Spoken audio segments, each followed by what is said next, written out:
Hello, you got cochlear implant for your child because you want your child to go to a regular school, right?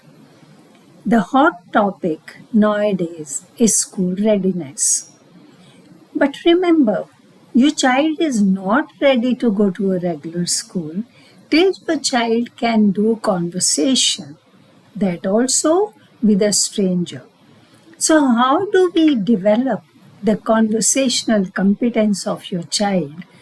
I will talk about some strategies, some methods, some skills you need to develop in the child to help your child be very comfortable with conversation with anybody.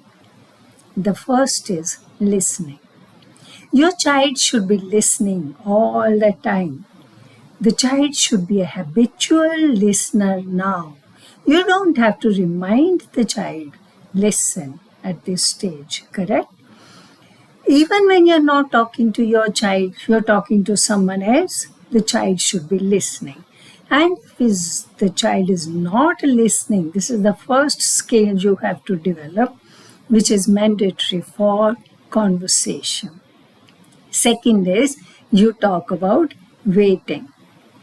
You should wait and pause after you say something and look at your child. This is called an expectant pause. You are expecting the child to say something, to talk something. The child's speech may not be clear, language may not be very good, but some vocalization, some phrase, some words should come back in turn taking. You know, turn taking starts very early in life, right from the infancy. Think of a baby or an infant who's 3 months old or 4 months old. When you smile, the baby smiles back. That is turn taking. You say something, suppose you tell the baby, "Are you hungry? I'm going to get milk for you."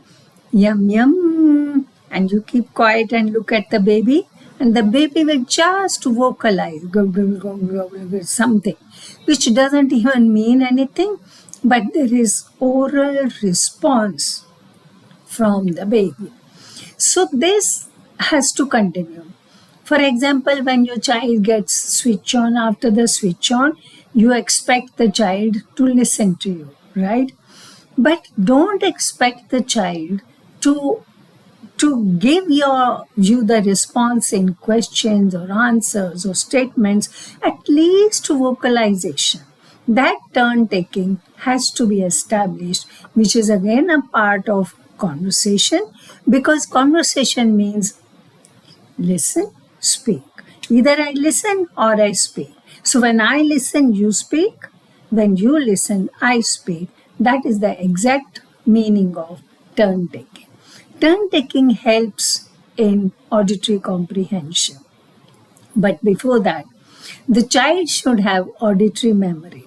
So you have to increase the span of attention, span of auditory memory. What I mean is, your child should be able to remember at least 4 key items or 4 words in your sentence. Then the child is ready for conversation, not before that. So suppose you tell the child to give you 4 things. The child, you have to tell only once, I remember, no repetition. And the child should be able to pick up those 4 things and give you. Then you can say that the child has memory of 4 key items. The things when he gave you back may not be in the same sequence, it doesn't matter. But he remembered 4 items or she remembered 4 items. The next step is sequencing, auditory sequencing. Now you expect the child to remember all 4 items in a particular sequence and give you the items in the same sequence you asked for it. That is developing auditory sequencing of the child. Why is it necessary? In a sentence, the words are arranged in a particular way. When we are saying a sentence, suppose I'm telling my child, "I'm very hungry, give me some fruit salad." Now, the child has to listen and remember that I came first, fruit salad came last, or give came first and fruit salad came last. Then the child will pick up the fruit salad and give it to you. This auditory sequencing will help the auditory comprehension. What is auditory comprehension? Listening to a sentence and understanding the meaning of it, whether it's a question or a statement, what is it? And what is the reaction of the child supposed to be? There are 4 stages of audition. Remember, auditory skills, auditory hierarchy. First was detection, where the child hears the sound. Second was discrimination, where the child understands 2 sounds are different. Then there was identification, where the child understood, this sound has this resource and this meaning, and I'm to give this reaction. And then there is auditory comprehension, where child understands the sequence of words in a sentence and what does the sentence mean. Now, unless the child can understand the whole sentence, the child will not be able to do conversation. So, work more and more on auditory comprehension, and auditory comprehension of longer and longer sentences. Go on increasing the length of the sentence so that the child can listen and remember that also. The child should be responding to you whatever you say, whether you are asking a question, whether you're giving your comments, whether you're expressing your needs. The child should be able to respond in that way. What is conversation? Do you know what is conversation? It's not exchange of questions and answers. If you're asking your child, what is your name, which school you go to, how old are you, what color shirt you are wearing, where is Papa, this is not the conversation. Even if the child answers you correctly, it is not conversation.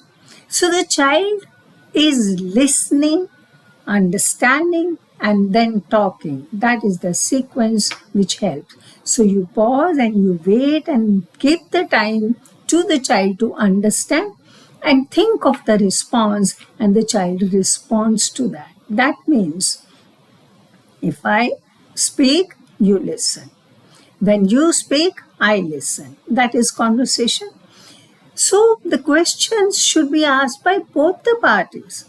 In a conversation, I ask questions, you reply. And then you ask questions and I reply. Correct? The same way, your child should also be asking you questions, not only answering your questions. So these are the part of conversation which you have to keep in mind while developing these skills of conversation. Also be aware of pragmatic language. What is pragmatic language? The language which itself may not be meaningful but helps in conversation, helps in more turn takings in conversation. For example, when we are talking to someone, suppose I'm talking to you, and you're telling me an experience or a story or some visit, and then I'm listening to you, then I will help you to continue the conversation by saying that I'm listening. So how do I do? Oh, wow. Okay. Really? Oh no. That's right. I know. I understand. Oh yeah. So this is pragmatic language, and you should be using this pragmatic language, and child should also be using sometimes pragmatic language, or the statements also should be used by the child. Give the strength and the skill to the child to give the child's own comments and opinion in anything we are talking about. For example, I say, this tea is too sweet. And I keep quiet and look at the child. And the child might say, I like sweet tea. Oh, is it too sweet? So the child, you look for the comment from the child. May not be always questions, may not be always answers, right? So these are the conversations, but the conversation is at two levels. The level one is where your child should be able to do conversation with a familiar speaker. That is, the child is doing conversation with you and your family and immediate family, like siblings and whosoever is staying with you. Then slowly this extends to extended family. Now the child should be able to do conversation with extended family, with friends, and then with the teacher, with the peers in the school, with the neighbors, with other children, and with other people who are unfamiliar. So we say the conversation with a familiar speaker, then conversation with an unfamiliar speaker. So we have to help the child to develop these conversation levels. Then the child is ready to go to a regular school and be comfortable in talking to anybody in school. Correct? Okay. So try these development of conversational competence with your child. And if you face any problem or any issue, please write the comments and I will help you. Thank you.